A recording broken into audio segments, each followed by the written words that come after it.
Oke, baik. Assalamualaikum warahmatullahi wabarakatuh. Selamat sore, salam sejahtera untuk kita semua. Terima kasih sebelumnya sudah join kegiatan perkuliahan. Untuk yang sudah join, terima kasih sudah join tepat waktu. Dan untuk yang sudah join, silakan open cam selama kegiatan perkuliahan. Dan mukanya muncul ya. Ini ada Siska Amelia, mukanya nggak muncul untuk bisa hadir kegiatan dan fokus selama 1 jam ke depan. Siska Amelia. Oke, saya catat dulu. Oke. Oke, rekan-rekan semua, saya coba melanjutkan untuk kegiatan perkuliahan sore ini di pertemuan keempat mata kuliah Digital Marketing untuk Prodi Kewirausahaan Fakultas Ekonomi Universitas Jambi tanggal 16 September 2025. Oke. Nah, di minggu lalu itu saya udah memberikan assignment ke rekan-rekan semua untuk belajar membuat wawancara, video wawancara yang diupload di YouTube dan videonya di range 5 sampai 10 menit dan tugasnya teman-teman adalah melakukan sedikit short interview bagaimana pelaku UMKM itu menggunakan sosial media dalam melakukan promosi, berjualan untuk membangun brand image dan awareness di sekitar lokasi usaha atau bisnisnya dan teman-teman bisa melakukan wawancara ke pelaku-pelaku usaha yang ada di sekitar tempat tinggal atau di sekitar dekat kampus ya. Nah, ini saya cek rekan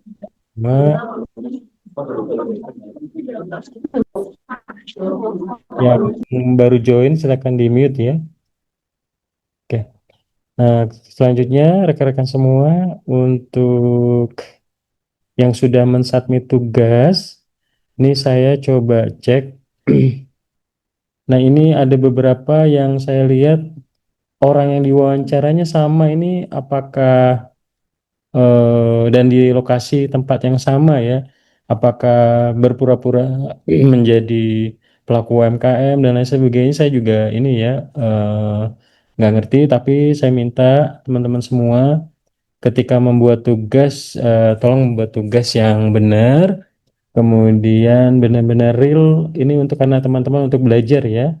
Jadi harapannya eh, tugasnya itu tidak dibuat asal-asalan. Oh, kau jadi UMKM aja biar aku jadi interviewnya gitu ya. Kemudian gantian seperti ini. Kan nih mukanya sama nih bertiga, 3 video di tempat yang sama. Ini videonya sama. Nah, ini buat teman-teman tolong untuk buat tugasnya dengan baik ya karena kita bisa melihat videonya. Ini kenapa kok bisa double?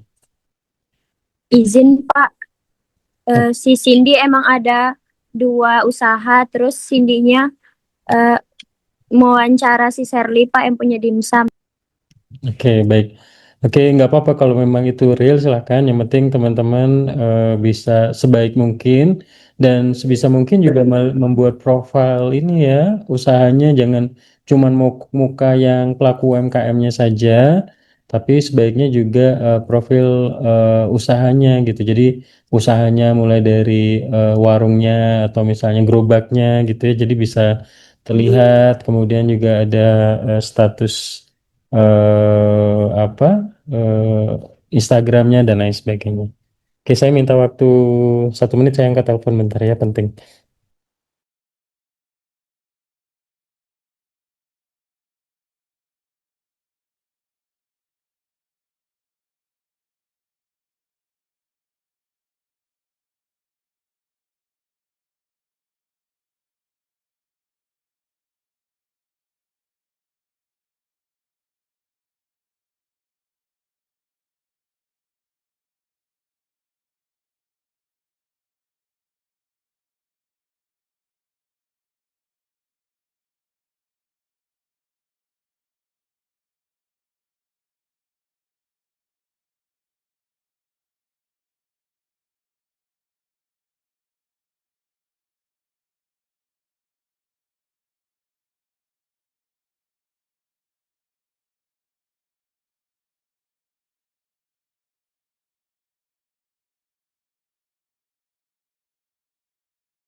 Oke, baik, saya coba izin lanjutkan. Ini yang namanya pengguna Zoom minta tolong ganti nama ya, nama asli. Yang tidak menggunakan nama asli saya kick karena ini ya tidak terdeteksi namanya. Puji Kusumastuti ya, saya catat dulu sebentar. Ini nggak open cam. Yang malas open cam mohon untuk bisa open cam tepat waktu ini ya selama kegiatan perkuliahan. Puji Kusumastuti. Oke.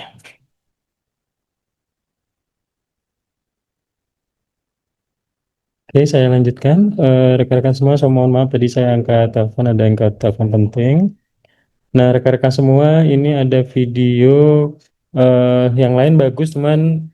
Ini kayaknya dia juga apa sih Siska menampilkan profilnya di akhir, profil bisnis UMKM ini yang mengoptimalisasi sosial media. Kita coba lihat bareng-bareng jadi referensi buat kita nanti kalau buat tugas kembali ya kita coba lihat. Assalamualaikum warahmatullahi wabarakatuh. Saya Siska Amelia dari Prodi Kewirausahaan Universitas Jambi. Di sini saya akan mewawancarai pelaku UMKM yang menggunakan sosial media untuk promosi. Nah, perkenalkan di sini saya dengan Ibu siapa?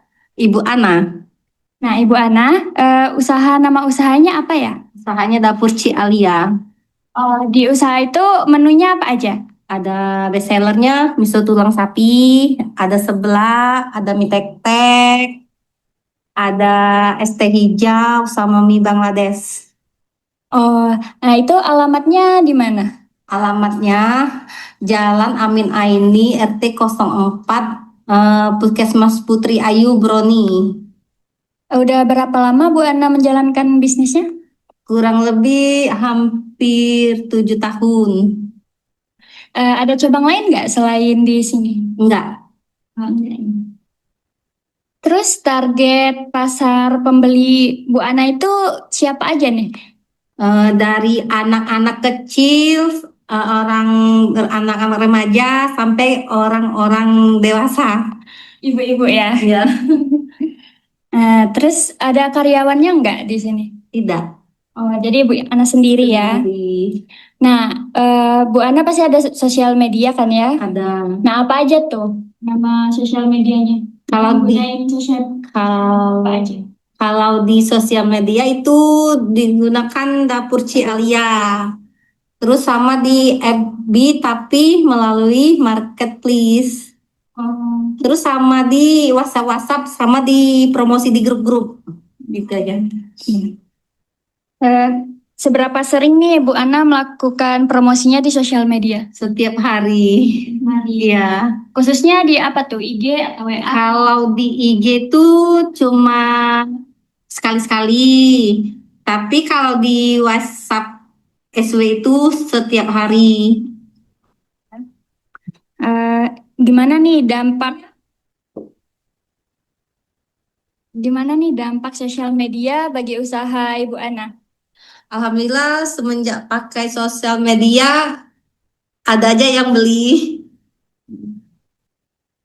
Apakah Bu Ana bakal terus gunain sosial media dalam menjalankan usahanya nih? Pasti selalu menggunakan sosial media. Jadi siapa yang memegang sosial medianya?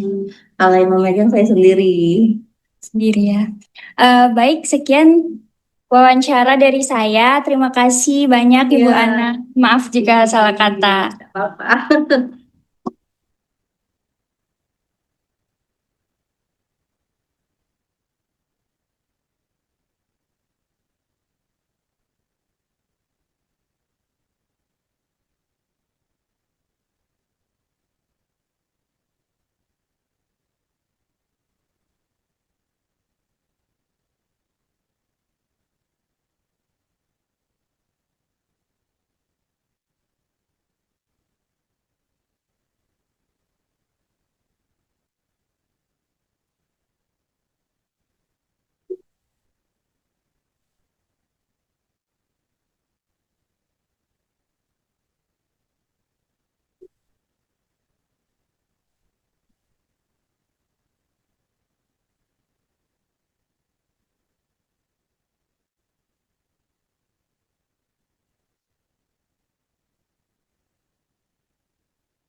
Terima kasih untuk Siska. Ada Siska di sini.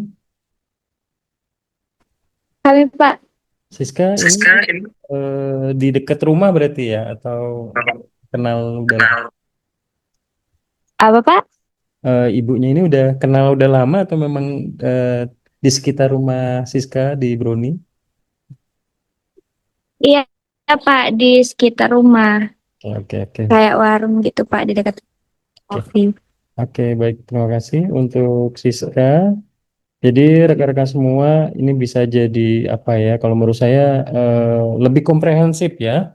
Jadi memang kita ketika membuat konten interview misalnya ya, ya minimal kita membuat profil juga.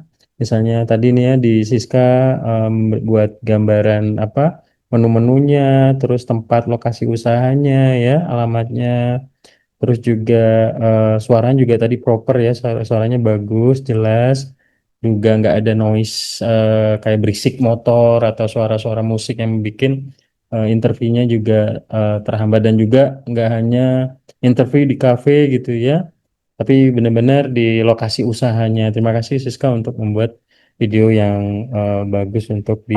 Iya Pak. Oke, kita lanjutkan rekan-rekan semua untuk kegiatan perkuliahan sore hari ini untuk pertemuan hari ini. Oke, nah rekan-rekan semua, ini ada video yang bagus yang mungkin bisa jadi referensi buat teman-teman di lingkungan kerja ya, di khususnya di Gojek seperti apa. Kawil, Ya, ya deh.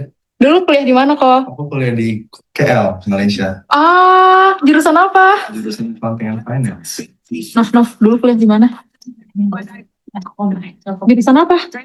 Jurusan internasional IT. Dulu lu kuliah di mana? Jurusan administrasi niaga. Wih, Mar, kuliah di mana lu dulu? Indonesia University. Jurusan apa? Wih, Nenek. Lu dulu kuliah di mana? Di Universitas Negeri Ah, jurusan apa lu? Manajemen. Daftar. Lu dulu kuliah di mana? Jurusan apa lu?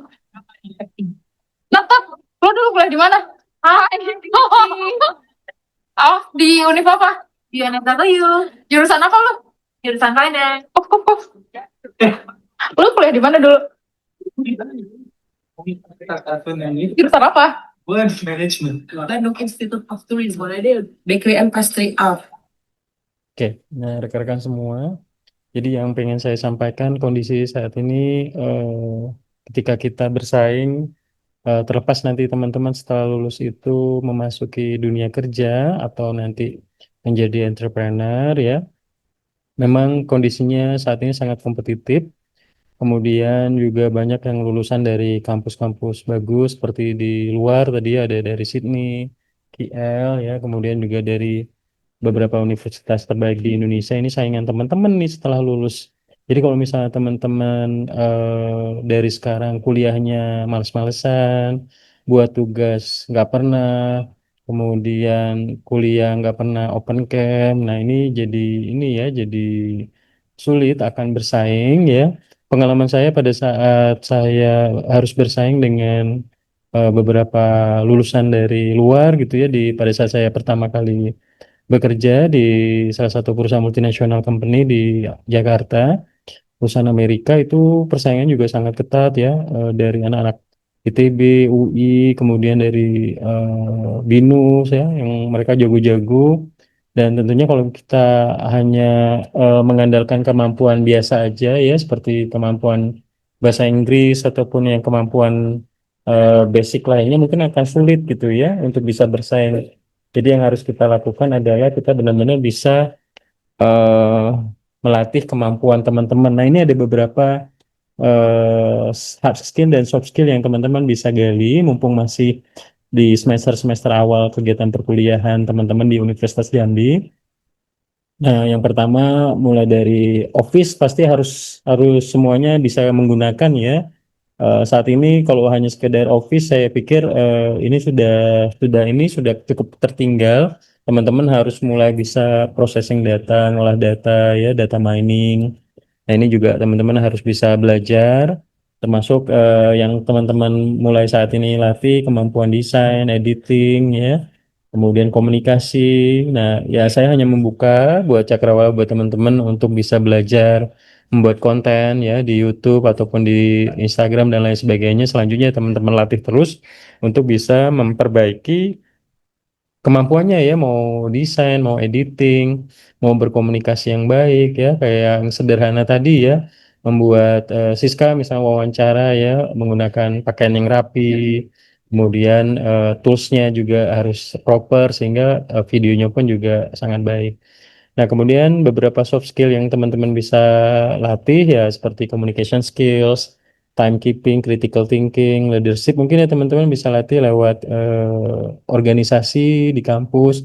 Dulu pada saat saya di kampus ya di Universitas Andalas tahun 2003 sampai 2007 itu saya aktif untuk kegiatan di kampus mulai dari Badan Eksekutif Mahasiswa, kemudian beberapa organisasi seperti Badan Bursa Efek Jakarta zaman dulu. Kalau sekarang mungkin Pojok Bursa Efek Indonesia ya. Kalau sekarang kayaknya dulu Bursa Efek Jakarta saya ketua 2 periode, kemudian kepala bidang di beberapa organisasi gitu. Yang saya lakukan ya karena saya tahu kelemahan saya untuk komunikasi publik waktu itu, jadi saya harus melatih kemampuan saya bekerja sama dengan tim, negosiasi, presentasi, dan sharing ke semua tim sehingga yang saya lakukan adalah ya aktif berorganisasi. Ini mungkin bisa melatih kemampuan teman-teman untuk nanti ke depannya baik itu mau terjun menjadi seorang entrepreneur, membangun networking, membangun bisnisnya ataupun nanti memulai dengan membangun karir dulu seperti itu untuk sambil membangun modal atau mengumpulkan modal. Ya, jadi buat teman-teman silakan dilatih kemampuan-kemampuan yang mungkin teman-teman sukai saat ini. Pak, saya suka digital marketing, silakan latih sampai mengikuti sertifikasi BNSP atau mengikuti digital marketing seminar, workshop dan lain sebagainya. Yang bahasa Inggrisnya masih pas-pasan, silakan dilatih. Kemudian yang masih belum bisa menggunakan optimalisasi analisa database, silahkan belajar ya. SQL database, pemrograman ataupun desain dan lain sebagainya. Silakan pilih sesuai yang kemampuan dan dilatih sampai benar-benar jago sehingga teman-teman bisa dibutuhkan ke depannya seperti itu. Nah, this is 5 soft skill every new graduate need. Jadi ada beberapa soft skill yang dibutuhkan untuk calon-calon fresh graduate ya kayak teman-teman untuk memasuki dunia kerja. Yang pertama positive attitude ya. Mulai dari membangun image yang kemarin saya sampaikan, membangun image dari sosial medianya jangan sampai profilnya kosong, postingannya kosong, posting sesuatu yang positif sehingga pada saat kita sebagai ini ya calon-calon yang meng-hire karyawan baru, kita lihat sosial medianya seperti apa gitu ya. Tapi kalau misalnya teman-teman misterius gitu ya, kosong gitu ya, ini akan sulit kita bisa melihat. Jadi buat teman-teman ini bisa salah satu cara buat teman-teman membangun image personal brandingnya lewat postingan yang positif, melakukan kegiatan-kegiatan positif. Entah teman-teman suka misalnya memotret kemudian diposting dan lain sebagainya, teman-teman suka sepeda atau teman-teman suka membuat kue, bakery, atau misalnya tadi ada jualan dimsum, mentai dan lain sebagainya, silakan diposting sesuatu yang positif sehingga berimpact ke personal branding teman-teman.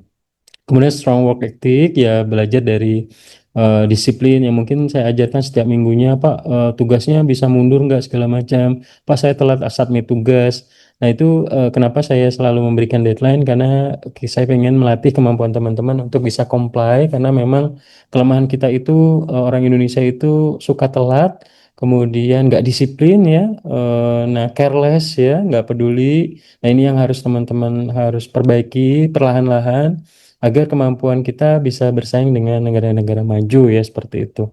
Kemudian juga communication skills, dengan tugas yang saya berikan teman-teman harus terpaksa melakukan wawancara, membuat konten, membuat video, kan teman-teman harus memberikan voice over ya, itu juga bisa melatih kemampuan teman-teman mencari informasi, referensi, kemudian menjadikan sebagai kata-kata penjelasan, dan ini juga membantu teman-teman. Oke, yang baru join silakan di mute dulu. Yang Desti, Aspa, Rosti, Soleha silakan.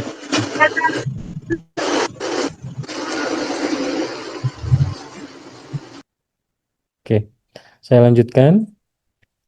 Kemudian fleksibilitas ya, kita bisa working in diversity culture ya. Kita bisa bekerja di lingkungan yang beraneka ragam, baik itu budaya, bahasa ya. Kemudian culture termasuk juga agama ya. Jadi kita harus bisa mengerti understanding the diversity. Jadi ini juga bisa membuat kita bisa di mana aja dan bisa menghargai keanekaragaman. Menurut saya seperti itu sangat penting sekali. Kemudian computer skills ya, teman-teman tadi saya sampaikan, saya pikir Gen Z ini punya kemampuan literasi tech savvy yang sangat baik. Mereka bisa menggunakan smartphone dengan baik. Smartphone-nya juga bagus-bagus, ada flagship, ada yang pakai iPhone dan lain sebagainya, laptopnya juga ada yang laptop gaming dan lain sebagainya. Namun terlepas dari itu semua adalah kemampuan dan kemauan kita untuk belajar sesuatu yang baru. Even sebenarnya kita menggunakan smartphone yang biasa aja, tapi dari kemampuan kita bisa menggunakan teknik pengambilan gambar yang bagus, membuat konten, editing, kemudian menggunakan background dan lain sebagainya, bahkan itu bisa lebih viral dibandingkan orang yang menggunakan iPhone ataupun membuat konten dengan kamera pro, karena memang dari segi kemampuan teman-teman bisa belajar dari video-video yang ada dan mencari informasi dari AI dan lain sebagainya sebagai ide membuat konten dan lain sebagainya. Oke teman-teman, saya pikir ini sebelum saya masuk ke materi, teman-teman sebagai calon-calon ini ya, lulusan dari Universitas Jambi harus benar-benar bisa bersaing. Pak, kan saya hanya lulusan ekonomi, prinsipnya jangan seperti itu. Walaupun kita anak ekonomi, fakultas ekonomi, kita juga harus bisa memiliki kemampuan yang lain. Ya kalau misalnya terjun jadi pebisnis kan teman-teman nggak langsung meng-hire orang lain kayak tadi Siska ya. Ibunya lah yang masak, ibunya lah yang juga update status ya, rajin gitu ya, status di WA ataupun di Instastory, sehingga orang-orang pertemanannya ketika melihat story-nya, wah enak, kayaknya enak nih makan sebelah atau makan mie tek-tek atau jualan yang ibunya jual gitu ya, sehingga men-trigger orang untuk membeli produk yang dijual oleh ibunya. Nah jadi buat teman-teman, mungkin ibunya masih belum next step ya. Tapi kalau dengan teman-teman belajar di digital marketing, eh, misalnya tadi kok belum ada misalnya papan merek tokonya gitu ya tadi, kemudian ibunya kalau misalnya hanya menggunakan status WA, yang melihat kan hanya pertemanannya doang, tapi kalau orang lain kan nggak akan melihat gitu ya.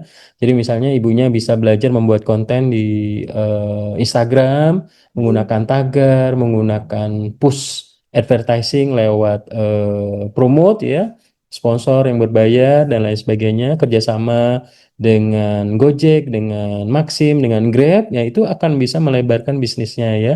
Apalagi sudah punya workshop dapur atau tempat penjualannya. Kalau misalnya ibunya dipoles lagi dengan kemampuan digital, ya mungkin teman-teman dapatkan sekarang itu mungkin nggak didapatkan oleh ibunya. Ibunya mikir kalau sudah posting di story WA-nya orang akan melihat. Padahal itu kalau ibunya cuman punya 500 kontak WA yang berteman, cuma 500 orang itu pun mungkin sekitar 10%-nya atau 20%-nya yang melihat. Tapi kalau misalnya membuat konten video dengan konten yang entertainment, kemudian juga menarik gitu ya, kemudian juga bisa menggunakan kemampuan iklan berbayar ya, berkolaborasi dengan ojek online, kemudian juga misalnya ada yang frozen juga bisa dijual lewat e-commerce dan lain sebagainya, itu pasti akan lebih lebih maksimal. Itu maksud saya, kemampuan pelaku UMKM yang saat ini literasi ke digital marketingnya memang harus diedukasi. Nah, tugasnya teman-teman nih sudah cocok nih, teman-teman sudah mengambil prodi kewirausahaan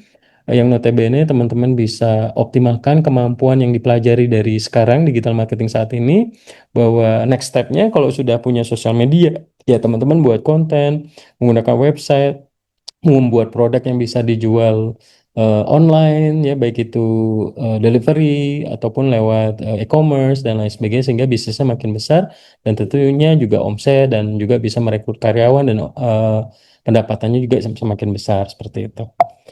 Oke rekan-rekan semua, saya coba melanjutkan untuk materi berikutnya. Hari ini rekan-rekan semua sebelumnya di 3 pertemuan sebelumnya sudah kita jelaskan mengenai latar belakang pentingnya mempelajari digital marketing, dan di pertemuan kemarin saya menjelaskan mengenai sosial media, dan hari ini kita coba fokuskan terkait e-commerce. Jadi e-commerce ini banyak digunakan oleh para pelaku usaha untuk bisa membesarkan bisnisnya, baik itu menjadi affiliate marketing ya, kemudian dropshipper, ataupun memang seller sendiri ya, teman-teman punya usaha dendeng batoko, atau punya bisnis skincare, atau punya bisnis jilbab, pernak-pernik wanita misalnya, dan lain sebagainya, tentunya bisa dijual secara online dan bertahan lama karena memang pengirimannya jauh dan lama, dan bahannya awet dan tidak basi misalnya, itu bisa dioptimalkan lewat optimalisasi e-commerce saat ini. Nah, rekan-rekan semua, sebagai calon-calon para pelaku UMKM, para pengusaha muda yang sukses ke depannya, harapannya seperti itu. Teman-teman harus menyadari e-commerce ini bisa menjadi salah satu peluang ya buat kita menjual produk, barang, dan jasa. Kenapa? Kalau kita hanya menjual produk di lewat sosial media, ataupun lewat sosial tadi ya, WA status, SW tadi ya, mungkin yang hanya melihat dan membeli, atau kita menggunakan ojek online gitu ya, delivery online di GrabFood atau di GoFood atau di Maxim atau ShopeeFood, itu hanya orang-orang yang berada di kota Jambi aja, di tempat bisnis teman-teman berada. Namun, kalau teman-teman sudah join di e-commerce, di Shopee, itu pasarnya bisa sampai seluruh Indonesia, termasuk Tokopedia gitu ya. Marketnya akan lebih luas ya. Jadi, teman-teman, pasarnya itu nggak hanya di kota Jambi aja, tapi bisa meluas sampai ke Papua, ke Aceh, Jakarta, ke Jawa, yang notabene teman-teman udah saya jelaskan sebelumnya bahwa jumlah pengguna internet kita itu sangat besar sekali, jumlah pengguna sosial media juga sangat besar, dan potensinya pun juga sangat besar. Katakanlah di kota Jambi misalnya ada 2 juta atau 3 juta penduduk misalnya di kota Jambi aja misalnya, atau 2 juta orang misalnya. Tapi kalau misalnya di seluruh Indonesia ada peluangnya, ada misalnya katakanlah 200 juta orang yang bisa berpotensi gitu ya. Kalau misalnya produk kita viral, bagus, orang akan merekomendasikan, kemudian juga unik ya, pasti produk kita akan banyak dibeli, dan tentunya berimpact pada bisnis kita semakin scale up atau semakin besar. Nah, sebenarnya e-commerce ini apa sih ya? Jadi electronic commerce atau e-commerce secara umum merupakan kegiatan bisnis. Ingat ya, anak ekonomi adalah menggunakan modal yang sekecil-kecilnya untuk mendapatkan penghasilan yang sebesar-besarnya. Jadi kegiatan bisnis, perniagaan atau perdagangan atau jasa yang berhubungan erat dengan konsumen, manufacturer, internet service, dan pedagang perantara, intermediaries yang seperti affiliate marketers, dropshipper gitu ya, dengan menggunakan media elektronik ya. Jadi media elektronik ini adalah menggunakan internet ya. Kita saat ini sudah terkoneksi dengan internet. Kita bisa mengoptimalisasi media internet, itu salah satunya platform e-commerce, untuk bisa kita optimalisasi untuk menjual produk kita secara online seperti itu. Nah, kemudian di sini dilatar belakangi bahwa total penduduk Indonesia 285 juta orang. Di Februari 2025, seluler mobile phone-nya menggunakan itu ada 356. Ini termasuk mesin ya, seperti edisi ya. Kemudian mobile tracking ya, termasuk juga handphone yang kita gunakan saat ini. Satu orang ada 2 handphone, ada pakai iPhone, atau pakai handphone center, atau pakai Android. Kemudian yang menggunakan internet itu ada 212 juta orang, sangat besar banget. Jadi kalau misalnya teman-teman hanya di kota Jambi aja, potensinya hanya di kota Jambi, tapi kalau misalnya menggunakan e-commerce, peluangnya bisa sampai 212 juta orang ini yang berpotensi untuk membeli produk kita, seandainya produk kita viral, bagus, dan juga unik, dan dicari orang, dan dibutuhkan. Kemudian yang menggunakan sosial media itu ada 143 juta ya. Jadi kita bisa men-trigger produk yang kita jual dengan sosial media, membuat konten-konten yang bagus, membuat desain yang bagus, kemudian viral, kemudian orang banyak melihat dan orang membutuhkan dan tertarik. Kemudian tends to mereka langsung cari produk kita di di e-commerce, dan terjadilah transaksi dagang lewat e-commerce. Jadi artinya antara sosial media itu juga website itu juga sangat berkaitan dan erat juga dengan e-commerce saat ini. Karena ujung-ujungnya orang membeli produk kita itu juga pasti ini link Shopee-nya mana gitu ya, atau menggunakan TikTok Shop atau Tokopedia. Mereka takut kalau transaksi langsung karena mereka nggak berani kalau transfer uang langsung ke penjual karena nanti takut penipuan. Namun kalau misalnya produknya itu kita jual lewat Shopee, produknya diterima, kemudian pelanggan confirm bahwa produk sudah diterima dan baru uangnya masuk ke si penjual. Nah, ini artinya salah satu media yang paling aman. Dulu kalau sebelum ada e-commerce, dulu ada namanya Rekber ya, rekening bersama. Itu digunakan untuk transaksi-transaksi yang seperti itu. Namun dengan perkembangan internet ya, dengan adanya e-commerce ini sangat memudahkan sekali. Kita bisa belanja dengan aman, bisa komplain, bisa minta pengembalian barang atau pengembalian uang dengan adanya media-media platform e-commerce yang saat ini sangat luar biasa perkembangannya. Nah, rekan-rekan semua, perkembangan e-commerce di Indonesia yang sering diakses, jadi e-commerce yang mungkin teman-teman juga saat ini termasuk saya paling sering diakses ya tahun 2025 adalah Shopee, 53,22% orang rely on ke Shopee untuk belanja. Kenapa? Karena yang pertama itu ongkirnya gratis, banyak gratis ongkir gitu ya, banyak promo-promo diskon, ada promo 99, promo 10-10 dan lain sebagainya yang tentunya membuat orang ketagihan untuk belanja. Kemudian nggak perlu repot-repot ke Pasar Angso Duo atau ke Pasar Simpang Bata atau ke Trona untuk beli produk. Cukup dari kosan aja, nanti 2-3 hari nyampe produknya ya dengan kualitas yang diinginkan dengan harga yang murah. Kemudian juga yang kita bisa bandingkan produk yang sama dengan toko seller yang lain seperti itu. Kemudian TikTok Shop ya, saat ini kita tahu bahwa sosial media TikTok seperti materi yang saya sampaikan di minggu lalu, TikTok becoming biggest social media platform ya yang paling banyak digunakan, dan mereka punya TikTok Shop yang saat ini di Indonesia berafiliat dan mereka melakukan akuisisi dengan Tokopedia, dan saat ini penggunaannya pun juga transaksi yang menggunakan TikTok Shop juga sangat besar, 27,37%.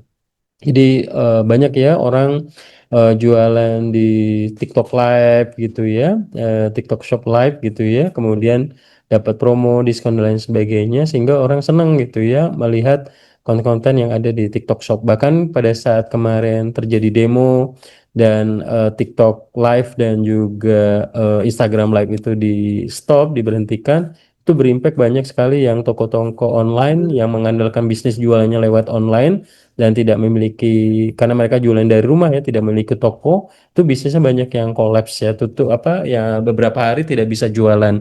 Jadi ini juga berimpact pada omset. Jadi memang ini sangat-sangat membantu bagi para pelaku UMKM yang mungkin tidak memiliki toko yang ini ya, yang offline. Kemudian Tokopedia, sekarang Tokopedia juga berafiliasi dengan TikTok ya seperti itu. Kemudian Lazada dan diikuti oleh yang lain termasuk Blibli, Facebook Marketplace. Nah, kalau Facebook Marketplace ini saya sering suka make karena kita bisa nyari-nyari informasi jual beli produk di sana, mobil, tanah, rumah, termasuk sewa. Ini ya Facebook Group gitu ya. Ini sangat bagus banget juga dan gratis juga ya.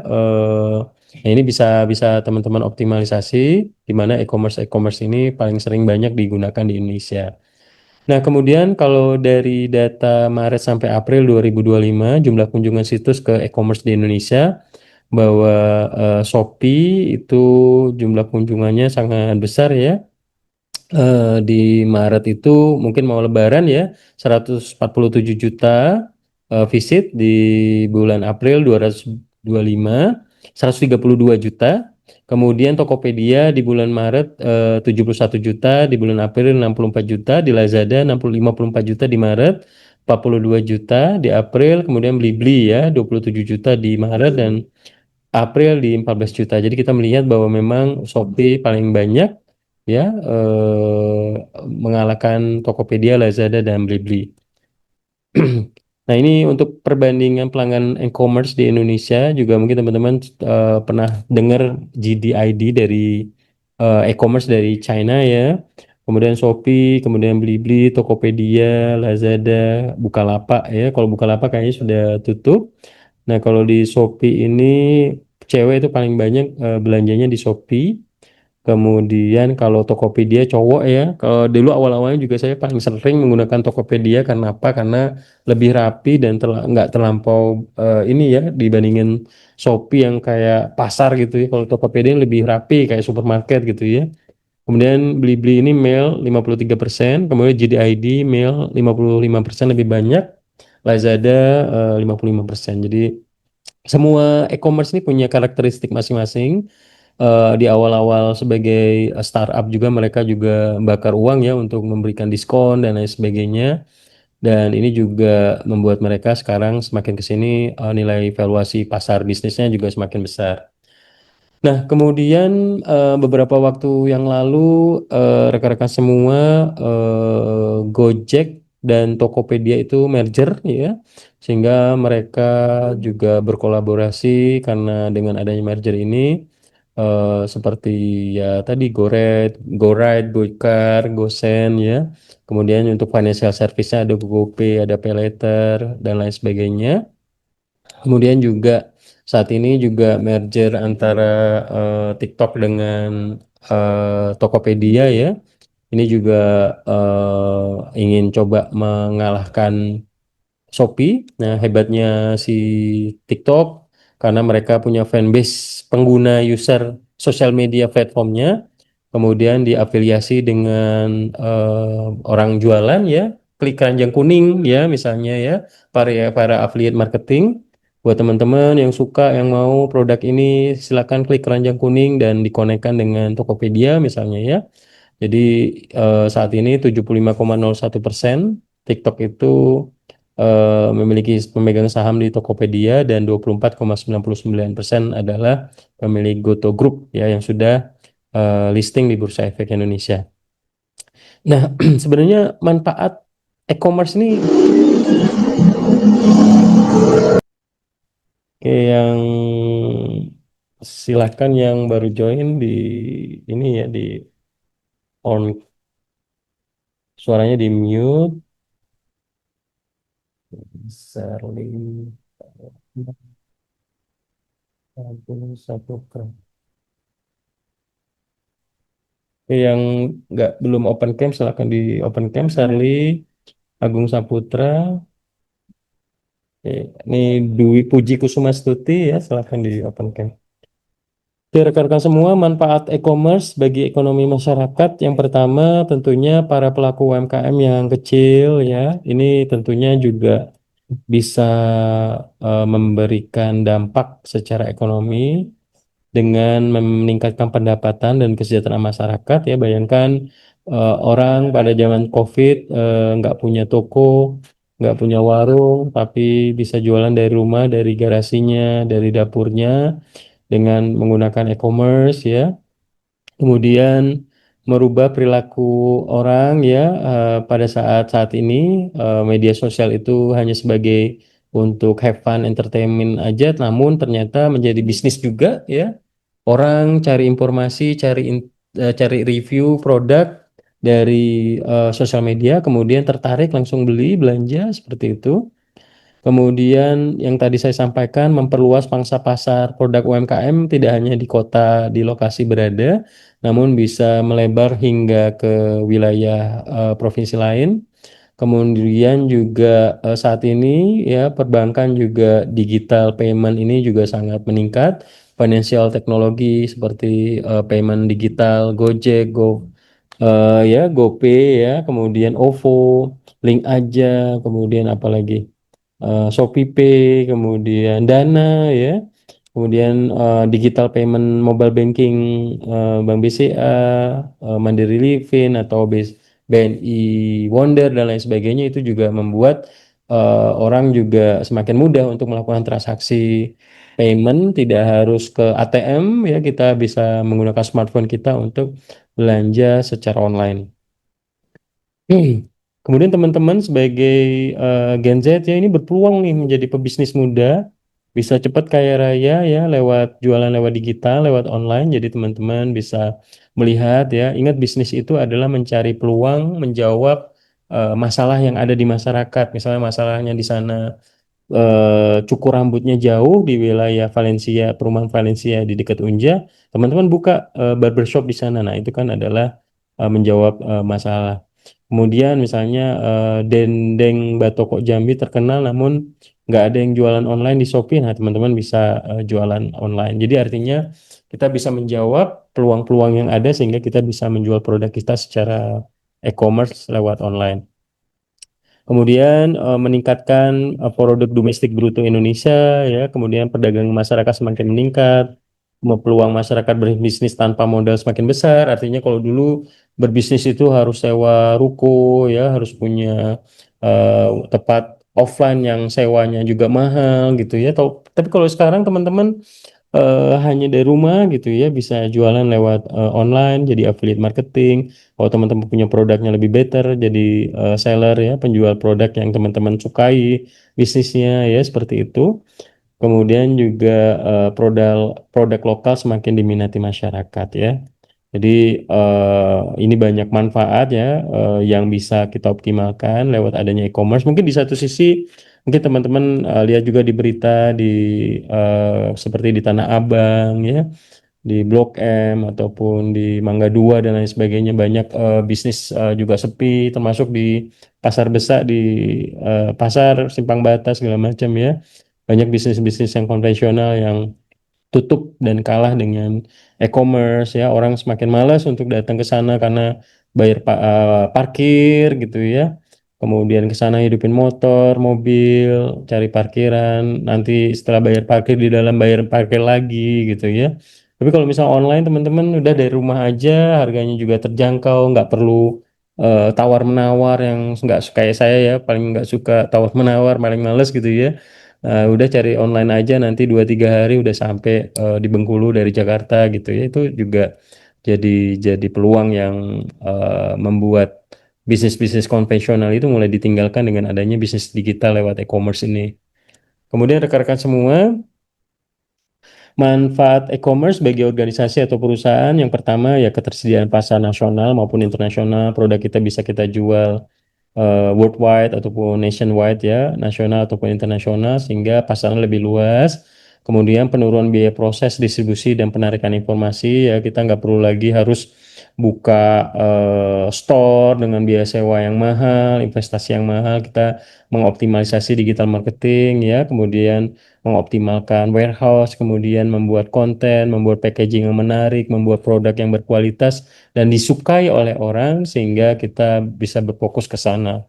Kemudian manfaat bagi pelanggan ya, akses ke sejumlah besar produk dan jasa selama 24 jam. Kita bisa belanja dari rumah, bisa sambil tidur-tiduran, bisa mau cari sepatu, males ke Jamtos dari kampus Unja lumayan takut nanti ketabrak truk, banyak truk batu bara, udahlah beli online aja di Shopee, di website di akun official Adidas atau Sport Station lagi diskon sepatu misalnya teman-teman beli dari online.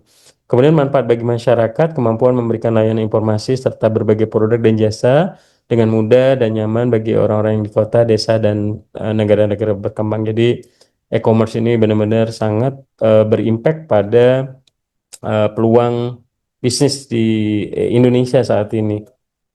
Ya dampak negatifnya pasti ada ya setiap pola disruption teknologi ya, orang yang dulu mungkin di tahun 2000-an ya harus belanja kalau misalnya Lebaran itu di pasar itu tumpuk tumpuk blek ya, rame orang belanja ya, Matahari Ramayana rame ya. Kalau sekarang kita nggak harus ke Ramayana atau ke Matahari, beli online. Kita cek, wah ini bagus nih ya modelnya, ukurannya, bajunya, bahkan bisa COD ya, cash on delivery, dan jadi ini juga bisa memudahkan orang dan bisa berpotensi untuk ya ini semakin besar potensi jualan lewat e-commerce.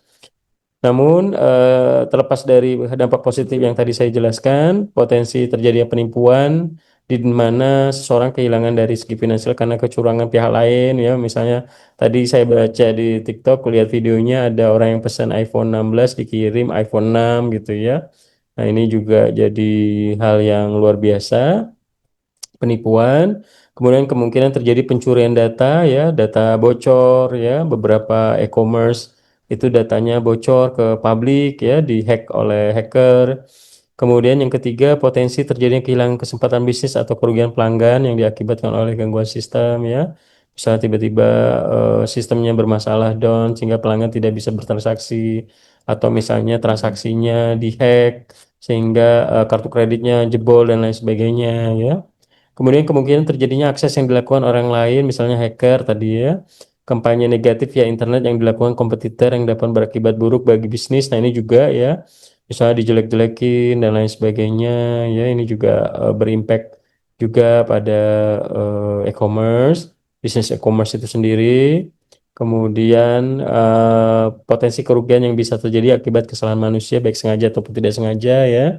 Jadi misalnya kesalahan karyawannya melakukan packaging, kemudian viral, kemudian orang banyak memberikan bintang 1, akhirnya bisnisnya kolaps, tutup dan lain sebagainya. Karena memang sosial media ini ataupun e-commerce saat ini ya ini ya berkaitan erat ya. Orang akan cari informasi di sosial media, review dan lain sebagainya. Namun kalau misalnya diberikan review negatif, mereka akan berimpact pada ya review yang negatif sehingga orang enggan untuk membeli. Nah ini contohnya ya, data 15 juta pengguna Tokopedia bocor sehingga data-data kita diperjualbelikan di black market dan lain sebagainya ya. Jadi memang pasti ada yang namanya plus minus ya, seperti itu. Kemudian menurut Ahmadi dan Hermawan tahun 2013 ada beberapa jenis transaksi e-commerce. Yang pertama consumer to consumer, jadi kita bisa menjual produk kita ya dari kita sebagai penjual, kita juga sebagai pembeli juga, seperti Tokopedia, OLX, Carousel, termasuk Shopee juga menurut saya consumer to consumer, kita juga bisa jualan di Shopee juga. Kemudian bisnis to bisnis ya, mereka menjual produknya ke bisnis, bukan ke end user langsung, Electronic City, Ralali, MBIS. Kemudian bisnis to consumer ya, Shopee termasuk juga, ada juga kayak Adidas Official, kemudian apalagi misalnya sneakers department, running department, apalagi sports station dan lain sebagainya, mungkin teman-teman suka. Itu kan mereka bisnis ya yang besar, bukan bukan Bambang Shop atau misalnya tadi siapa ya, Siska Siska Shop misalnya ya, tapi memang benar-benar bisnis perusahaan. Mereka menjualan lewat Shopee, Lazada dan Blibli.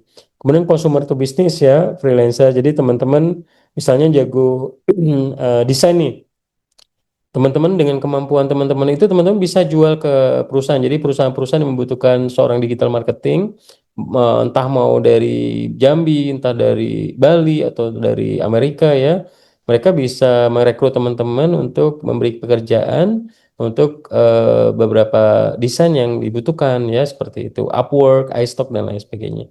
Jadi kalau iStock ini kayak teman-teman suka motret, kemudian fotonya di-post di iStock dan orang akan beli di sana.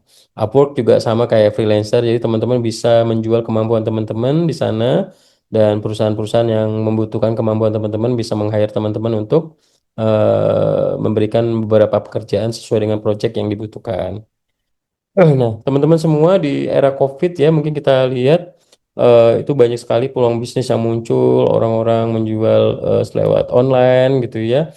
Nah, semakin ke sini bisnisnya pun juga semakin besar, mulai dari skincare, baju, kebutuhan konsumsi masyarakat, kemudian hiburan, entertainment, games, dan lain sebagainya yang tentunya dibutuhkan saat ini, dan teman-teman juga bisa mempelajari dari sini bahwa peluang bisnis akan semakin besar ketika kita mengoptimalisasikan e-commerce dalam menjual produk yang kita jual. Jadi teman-teman yang sudah mulai bisnis, silakan bisa optimalisasi e-commerce karena ini menjadi peluang buat teman-teman untuk memperbesar bisnis yang dijalankan seperti itu. Kemudian selanjutnya transaksi digital saat ini juga kita bisa melihat bahwa kayak Link Aja, Dana, GoPay ya, kemudian apalagi OVO dan lain sebagainya, transaksi digital itu salah satu juga membantu pertumbuhan ekonomi nasional ya. Jadi saat ini banyak digital payment yang bisa digunakan untuk mensupport transaksi digital, salah satunya di e-commerce ya, untuk bisa mempermudah kita dalam melakukan pembayaran seperti itu. Kemudian bank vintage ya, ini financial technology ya seperti Oppo tadi, GoPay, Link Aja dan lain sebagainya. Kemudian juga bank ya, bank digital pun juga saat ini juga beberapa perbankan nasional pun juga turut ya. Jadi masyarakat nggak perlu ke bank secara offline, ke kantor bank, cukup daftar misalnya BCA Mobile atau ke bank-bank yang online, si bank dan lain sebagainya. Jadi kita bisa apply dan langsung dapat nomor rekening, user password dan lain sebagainya dan bisa langsung transaksi ya. Jadi memang semakin ke sini digital payment ini juga semakin cashless gitu ya. Bahkan di Cina eh, kita yang namanya transaksi untuk cash itu sudah sangat-sangat sedikit sekali ya. Paling mungkin sekitar 5%, 10%. Kayaknya kalau selama di Cina saya semuanya menggunakan Alipay yang saya konekin ke kartu kredit, jadi langsung masuk ke apa kereta, saya langsung tap gitu ya, barcode gitu ya, kayak kris gitu, QRIS, kemudian beli beli di minimarket ataupun mau naik kereta ataupun naik transportasi taksi gitu ya, di taksi itu menggunakan Alipay. Jadi memang sudah ke arah sana, termasuk Indonesia juga QRIS itu juga salah satu inovasi yang sangat mulai diakui juga di dunia ya, sudah mulai bisa digunakan di Jepang dan lainnya, sehingga kita bisa melakukan payment lewat QRIS dan ini juga harapannya bisa menjadi sangat powerful ya seperti itu. Nah, selanjutnya di studi kasus di Indonesia ya, Tokopedia membuat same day delivery untuk meningkatkan kepuasan pelanggan ya, mungkin khususnya untuk transaksi eh, online yang ada di misalnya di Jakarta atau di lokasi yang sama ya. Kemudian Shopee juga nggak hanya fokus jualan e-commerce, tapi juga merambah Shopee Food ya, memperluas layanan pengantar makanan ya kayak GrabFood ataupun GoFood gitu ya, seperti itu. Kemudian Indomaret juga omni channel retail meningkatkan penjualan online ya. Kita bisa belanja Indomaret, Alfamart, termasuk saya suka misalnya males ya ke Indomaret, Alfamart gitu ya, sudah udah dari rumah aja, dari Alfagip pesan nanti diantar ke rumah gitu ya.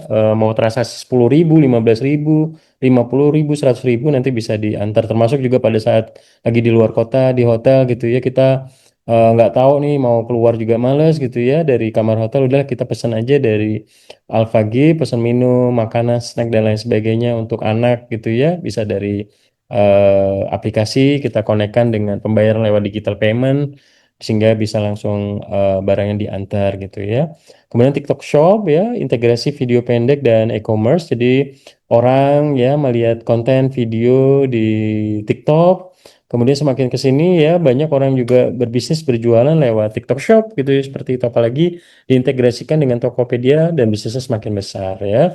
Jadi ini adalah studi case di Indonesia di mana e-commerce itu nggak hanya jualan aja, tapi melakukan inovasi-inovasi untuk bisa terus tumbuh dan berkembang, sehingga bisnisnya juga bisa terus sustain dan bisa terus berkembang seperti itu. Oke. Kalau ada yang mau bertanya terkait untuk materi hari ini, saya persilakan rekan-rekan semua. Nah, untuk tugas di minggu depan, teman-teman saya minta untuk belajar membuat CV dan surat lamaran pekerjaan, membuat desain ya, silakan. Teman-teman bisa cari template desain di Canva ataupun teman-teman membuat desain sendiri di eh, Microsoft Word ataupun mau membuat di Photoshop ataupun di Corel dan lain sebagainya, silakan.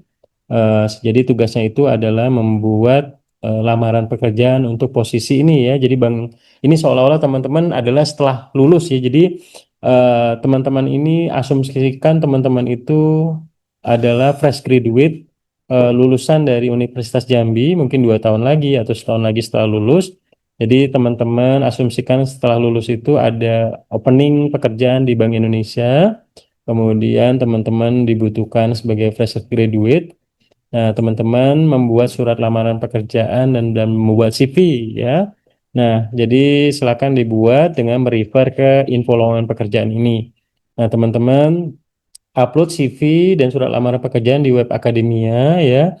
Dan paling lama karena kita kuliah di hari Selasa, jadi teman-teman mensubmit tugasnya di link tugas seperti biasa di hari Senin, tanggal Senin minggu depan 22 September jam 5 sore. Jadi teman-teman silakan buat surat lamaran pekerjaan. Nah, di Canva ini contohnya banyak ya.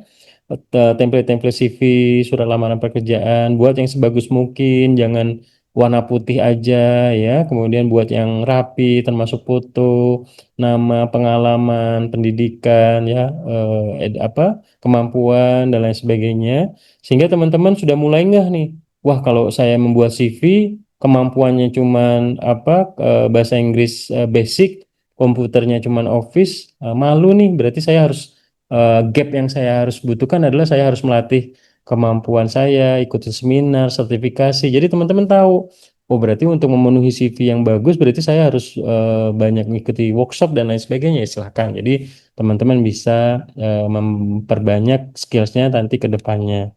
Kemudian ya seperti itu ya. Jadi itu untuk tugasnya untuk di minggu depan. Mohon bisa dibuat tugasnya dengan baik. Jangan sampai males buat tugas ya. Ada yang mau ditanya sebelum saya tutup? Rekan-rekan semua? Oke. Kalau nggak ada, saya langsung untuk absen. Teman-teman nanti materinya saya akan share setelah kegiatan perkuliahan berlangsung. Dan teman-teman yang malas buat tugas, minta tolong ya buat tugas. Nih setiap minggu itu pasti saya akan memberikan tugas dan tugasnya juga banyak ya. Jadi minta tolong untuk teman-teman buat tugas dengan baik. Oke, tugasnya di sheet rekap 4 ya, di halaman rekap 4. Ini ada link Akademia Surat Lamaran Pekerjaan tadi yang Bank Indonesia sama CV teman-teman, buatlah yang bagus ya. Jadi teman-teman nanti saya akan nilai eh, teman-teman belajar untuk membuat CV dan surat lamaran pekerjaan yang baik.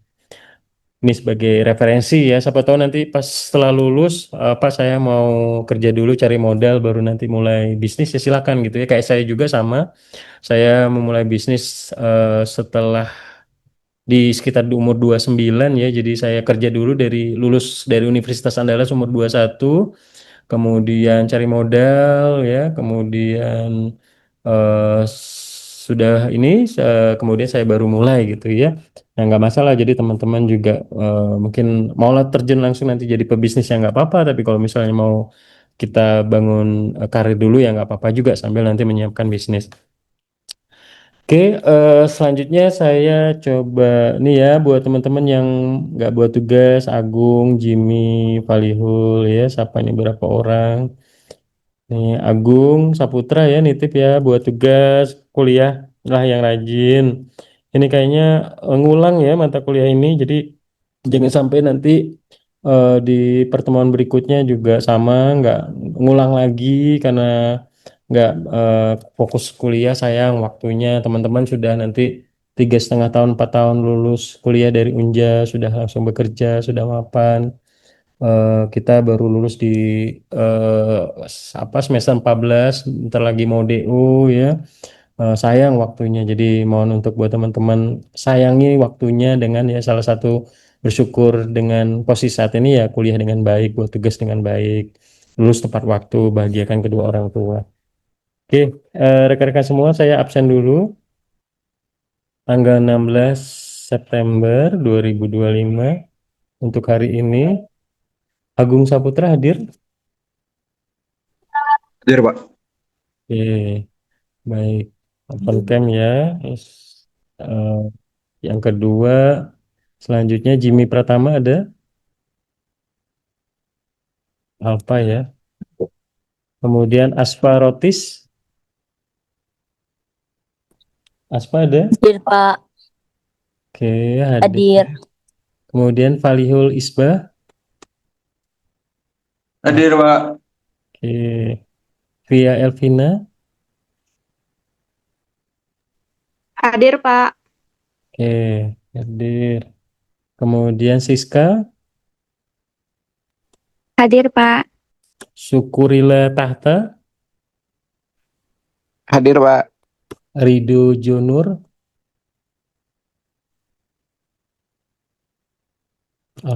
Kemudian Caca. Hadir, Pak. Oke. Kartika Sri Devi.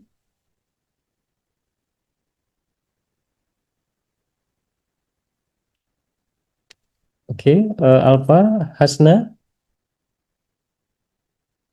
Alfa. Hadir, Pak. Oke. Naik. Hasna hadir, Hadir, Pak. Pak. Oke, naik hadir. Hadir, Pak. Syuhada. Alfa ya. Andi Wahyu. Alfa. Shirley. Hadir, Pak. Oke, Suhandi. Apa?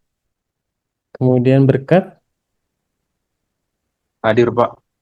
Ahmad. Gali. Hadir, Pak. Puji Kusumastuti. Hadir, Pak. Oke, kemudian Krishna. Hadir, Pak. Cindy. Hadir, Pak. Desti.